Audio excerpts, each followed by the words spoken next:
everyone, this is our second stop in the third day. We are in Sheffield now in the United Kingdom.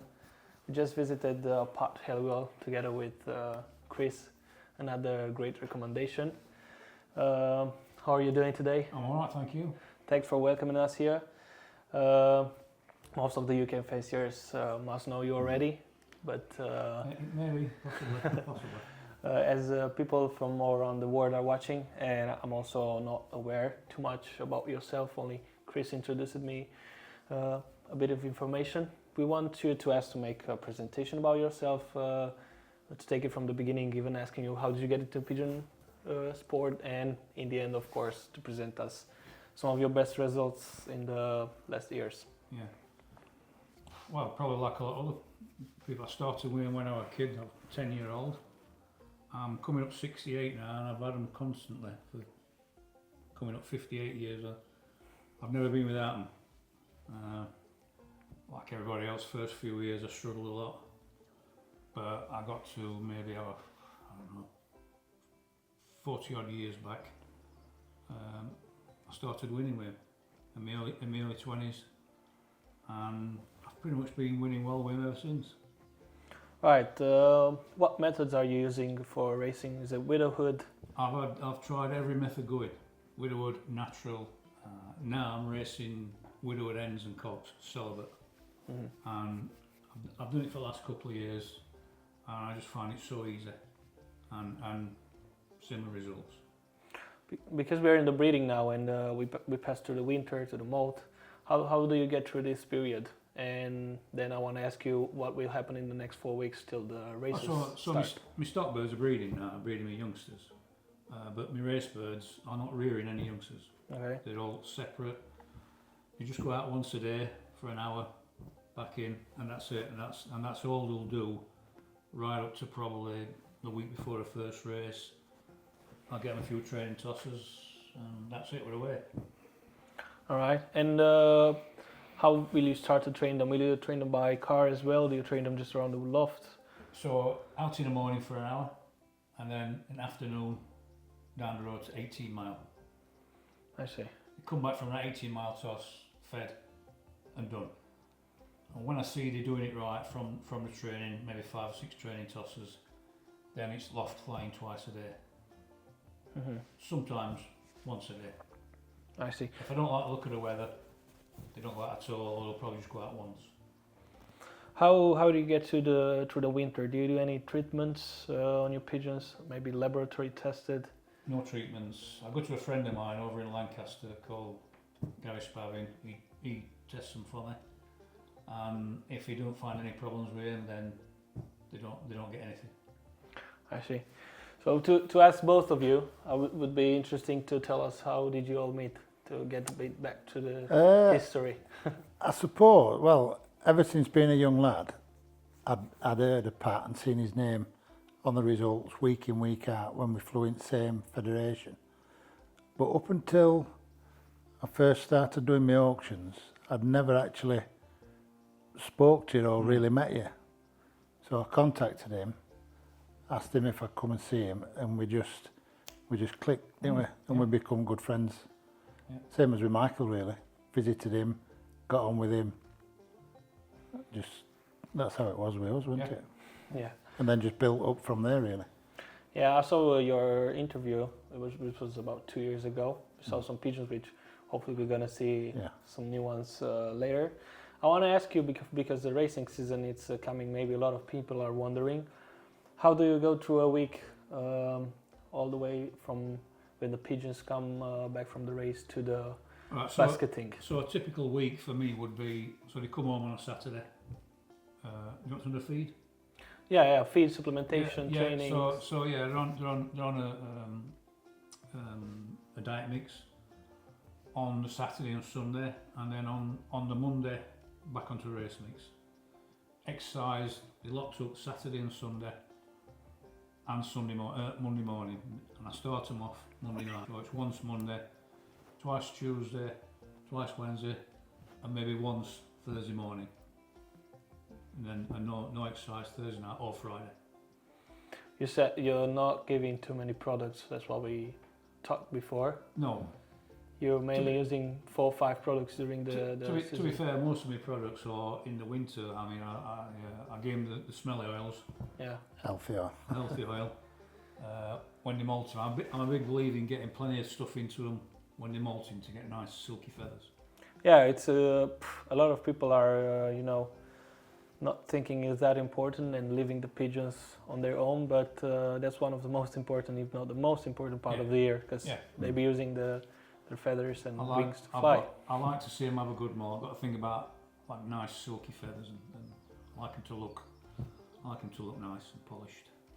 I will ask you in a loft as well to show you some pigeons, but I want to ask you what origins is your breeding loft based on?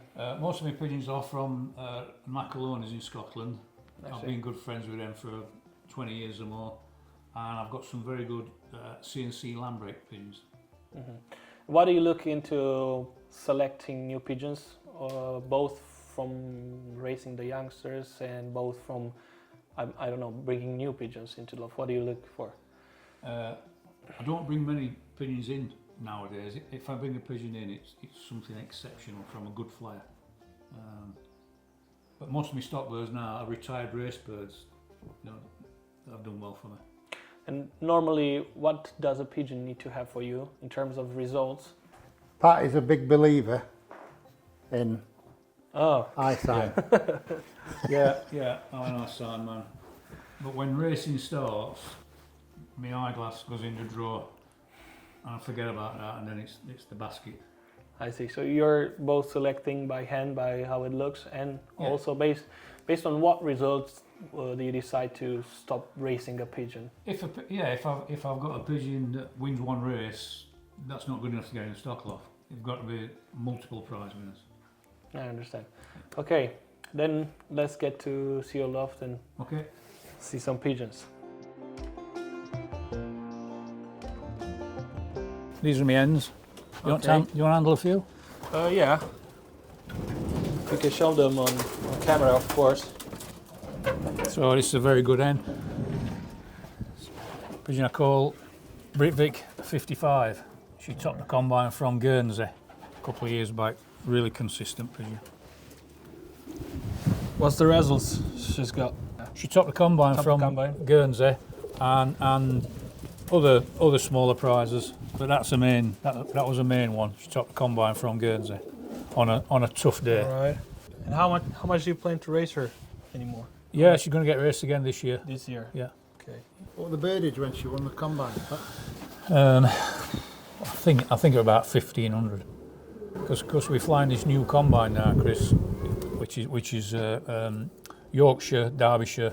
It's 3 counties. Nottinghamshire. It's a big it's a big combine now. She won first federation, first combine. From 3 counties. So what do we got here? She's another consistent pigeon. She's won quite a few prizes in all England sprint racing.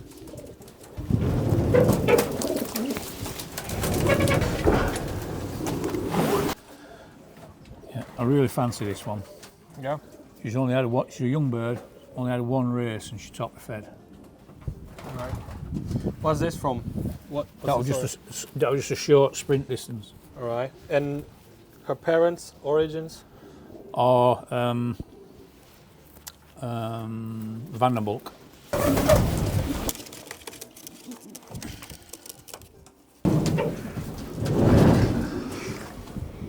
Yeah. 1 race, first club, first fed. When he took the first 13 in the federation. Yeah, she's 21 pigeon. It's been a really consistent hen. This. If she survives this year, she's one for the.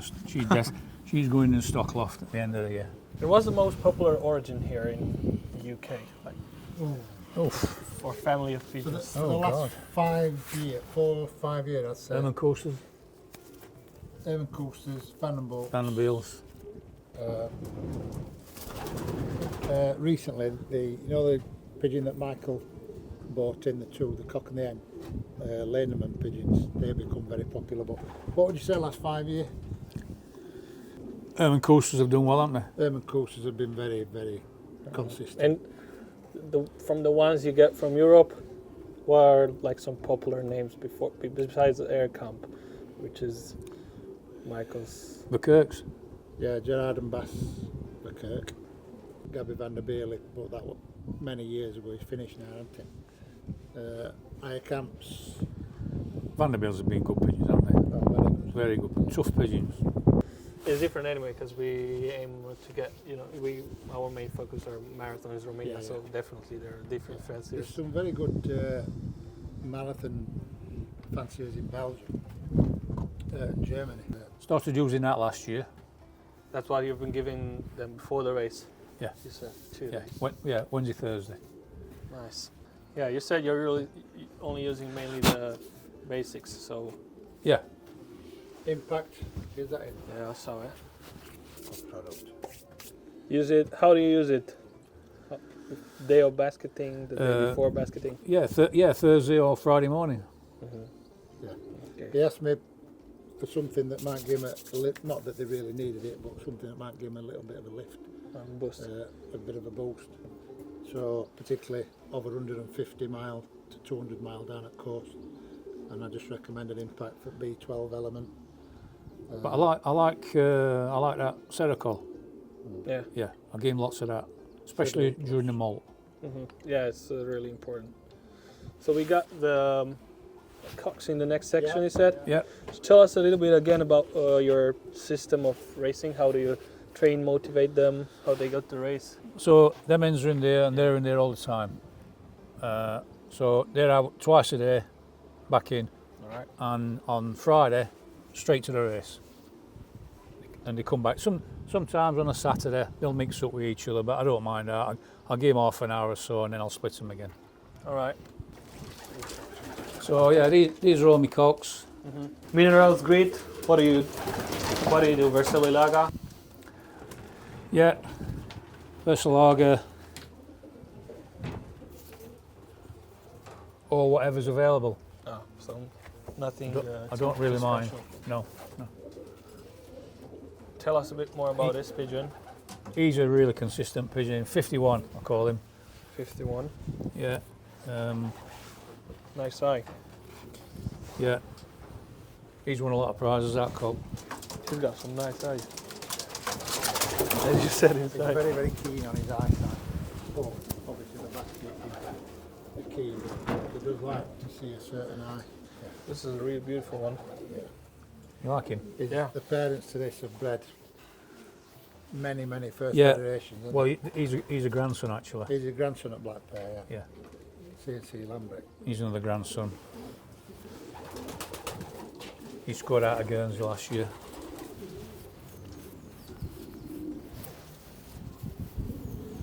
So, 05, he's a Lambrick. He's flown well. He's a consistent pigeon. 05, I call him. He's flown really well for him. It's a much bigger one. Yeah.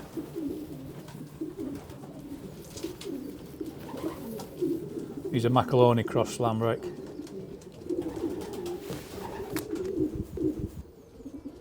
So if you said you're selecting also by hand, what are some key factors you're looking Results. results? Yeah, but you also said you look for the eye for Yeah, I do, but bottom line, bottom line, yeah, races results. results. Yeah, it's another one, 42 cock, very consistent pigeon. Cracking eye. all the pigeons have access to aviary, don't they, Pat? Yeah. Access to an aviary, but they're on the back.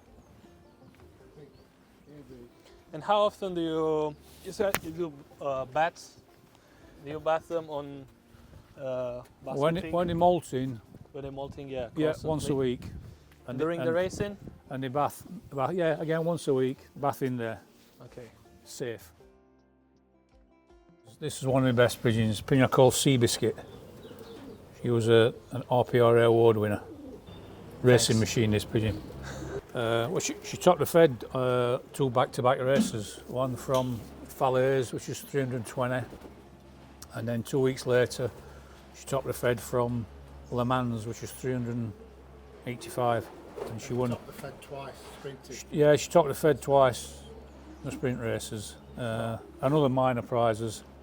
and she won an RPRA award for that. Yeah. Impressive, you know. So, how many pairs have you got in There's here? 20 pairs in here. 20 pairs. We are at the finish of our video. Chris, thanks again for bringing us No here. problem. Pat, thanks a lot for You're welcoming welcome. us here. We saw some great pigeons. You can write your comments in below the video. If you want to ask Pat something, maybe we can visit him next time and find out Yep. more. Yep. And thanks all for watching. Wish you a nice day here from the UK.